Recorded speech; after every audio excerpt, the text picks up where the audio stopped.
नमस्कार, मैं हूं अवधेश और आप देख रहे हैं बवंडर इंडिया टीवी। चुनाव का माहौल हो तो शहर का मिजाज गर्म ना हो, ऐसा हो नहीं सकता है। इसी प्रकार मीराबंदर शहर में 145 हो या 146 हो, हर एक उम्मीदवार अपनी कमर कस चुका है अपने अपने आप को जीतने के लिए। इसी प्रकार 146 मनसे के उम्मीदवार संदीप पंचांगे, जो कि एक युवा हैं, शिक्षित हैं, ये इस बार मैदान में उतरे हैं, वो भी प्रताप सरनाईक के सामने, जो कि 3 बार के विधायक रह चुके हैं। चलिए इनसे बात करते हैं कि किन किन मुद्दों पे ये चुनाव लड़ने वाले हैं और शहर में क्या कमियां हैं जो जीतने के बाद वो पूरा करने वाले हैं। सभी पहले आपके सभी दर्शकों को धन्यवाद, आपने मुझे ये अवसर दिया।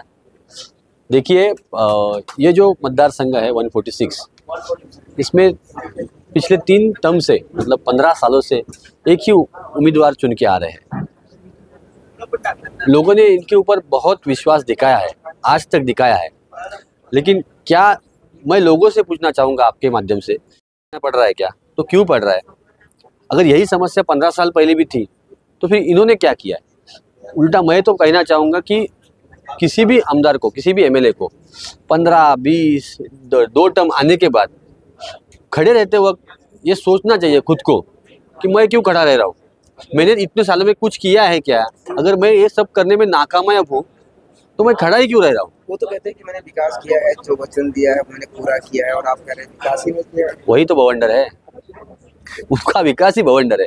आप मुझे बताइए, अभी गणपति उत्सव के पहले आपने देखा कि पूरा ट्रैफिक का दोनों रास्ते बंद कर दिए और वहाँ पे काम किया।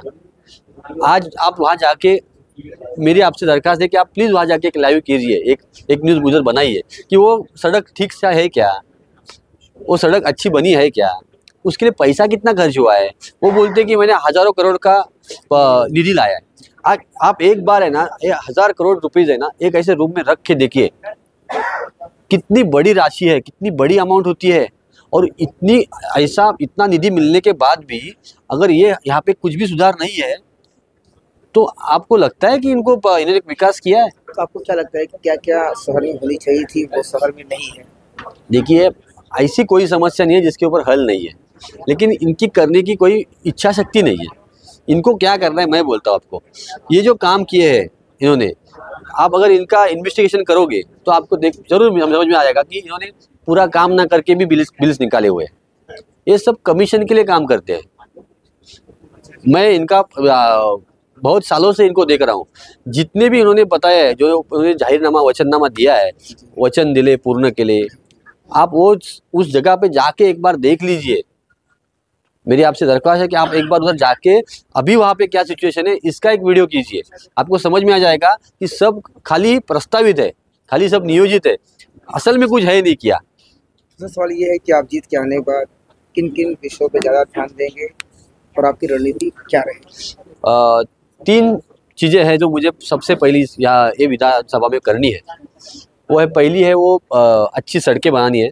और मैं आपके माध्यम से आपको एक ज़बान देता हूँ या शब्द देता हूँ कि मैं चुन के आने के बाद जो यहाँ पे सड़कें बनेंगी उसमें मैं 1 रुपया भी कमीशन लूँगा नहीं। और वो जो अधिकारी है और वो जो ठेकेदार है उनको भी गलत काम करने नहीं दूंगा, ताकि रास्ते अच्छे बन जाए। दूसरा जो है वो पानी की समस्या है। पानी की समस्या मैं खुद समझता हूँ कि समस्या ही नहीं है। मैं इसलिए ऐसा समझता हूँ कि ये लोगों को टैंकर लॉबी जिंदा रखनी है और टैंकर लॉबी के पीछे से खुद को कमीशन खाना है, इसलिए पानी की समस्या है। और तीसरी जो मैं आपको मेरी जो इच्छा है कि मैं देना चाहता हूँ कि हमारे जो बच्चे हैं उनको अच्छी शिक्षा मिले। आप देखेंगे कि मैं आपको एक छोटा सा उदाहरण दूंगा। रशिया, आज यहाँ के जो बच्चे हैं जिनको एमबीबीएस करना है, अगर आप महाराष्ट्र में एमबीबीएस करना चाहते हैं किसी भी प्राइवेट इंस्टीट्यूट में तो 1.5-2 करोड़ का खर्चा है। इसलिए पेरेंट्स क्या करते हैं, 25-30 लाख में रशिया में एमबीबीएस करने के लिए बच्चों को भेजते हैं। तो हमारा जो देश है, हमारे यहाँ पे तक्षशिला थी, नालंदा थी, तो हम लोग ने क्या करना चाहिए, हम लोग अपने बच्चों को पढ़ा के बाहर के लोगों को भी पढ़ाना चाहिए, ताकि हमारी संस्कृति भी बाहर जाए और हम लोग हमारे बच्चों को अपनी संस्कृति में रहे अपने पेरेंट्स के पास रहे। अपने अभी क्या हो रहा है, बच्चे लोग जो बाहर जा रहे हो पर वापस आना नहीं चाहते हैं। यानी कि आप ज़्यादा शहर में ऐसी कुछ चीज़ें लाना चाहते हैं? लाना चाहता हूँ जो कि यहाँ पे जो अच्छा टैलेंट है वो इधर रहना चाहिए ना। बाहर की हो क्या रहा है, टैलेंट बाहर जा रहा है और जो खाली वर्कर क्राउड है, वो यही रह रहा है। हाँ, फिर वो जो वर्कर्स क्राउड है ना, उसको समझ में नहीं आ रहा है कि मैं मेरा गुजारा कैसे करूं और बाकी देश के लिए कैसा काम करूं, मेरे एरिया के लिए कैसा काम करूं। उसका जो ज़्यादा समय रहता है वो काम में ही जाता है, थक जाता है। शहर की जनता को क्या अपील करना चाहेंगे? मैं शहर की जनता को, मीरा भाईंदर शहर की या फिर मेरे ओला मांझी पूरे मतदार संघ की सभी को यही अपील करना चाहूँगा, आपने इन सब को संधि दी है, इन सबको अवसर दिया है। इन्होंने आपके जो वोट है उसका भी इंसल्ट किया हुआ है। आपने उनको वोट्स किस लिए दिए थे? क्या उन्होंने वो सब काम किए हैं क्या? अगर नहीं किए तो आप उनको बदल दीजिए। अगर 5 साल में मैंने नहीं किया तो मैं आपके सामने वोट मांगने फिर से आऊँगा नहीं। लेकिन मेरी एक दरख्वास्त आपसे है, मेरी आपसे विनंती है कि 18 साल से मैं ये पार्टी से काम कर रहा हूँ।